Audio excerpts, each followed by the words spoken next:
Biashara ya dropshipping Tanzania, kwanza bila mtaji.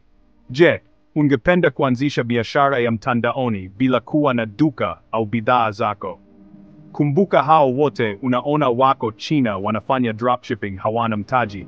Kwa hiyo uaminifu wako ndo mtaji kwa mteja na muuzaji. So kwa dropshipping, unaweza kufanya hivyo bila mtaji wa kwanza.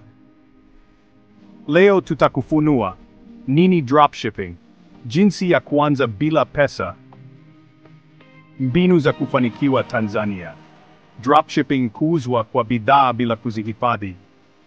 Wakati mteja anunua kwako, wewe nunua kwa muuzaji na kusafirisha kwake.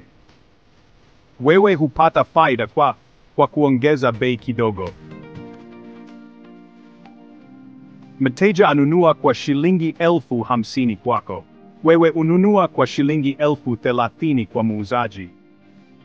Faida yako ni shilingi 20,000. Hatua 5 za kwanza bila mtaji. Chagua bidhaa maarufu. Fungua duka la mtandaoni. Pata muuzaji wa kutuma bidhaa. Tangaza kwa wateja wako. Lipia bidhaa baada ya kuuza. Wauzaji wa Tanzania wa kwanza nao. Nenda Kariakoo, tafuta muuzaji wako au duka lolote mtaani kwako. Dar es Salaam Wholesalers, AliExpress na China Suppliers. Mbinu 5 za kufanikiwa. Chagua bidhaa maarufu. Piga picha nzuri za bidhaa. Tuma kwa wateja kwa haraka. Toa huduma bora kwa wateja. Tumia mitandao ya kijamii. Makosa ya kuepuka: kuchagua muuzaji asiyeaminika, kuongeza bei kupita kiasi, kukosa mawasiliano na wateja, kusahau kufuata miamala.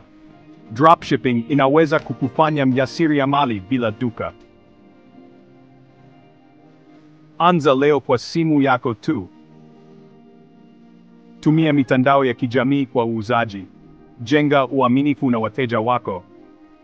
Je, tayari umewahi kujaribu dropshipping?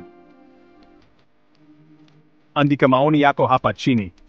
Subscribe kwa mafunzo zaidi ya biashara mtandaoni. Asante kwa kutazama.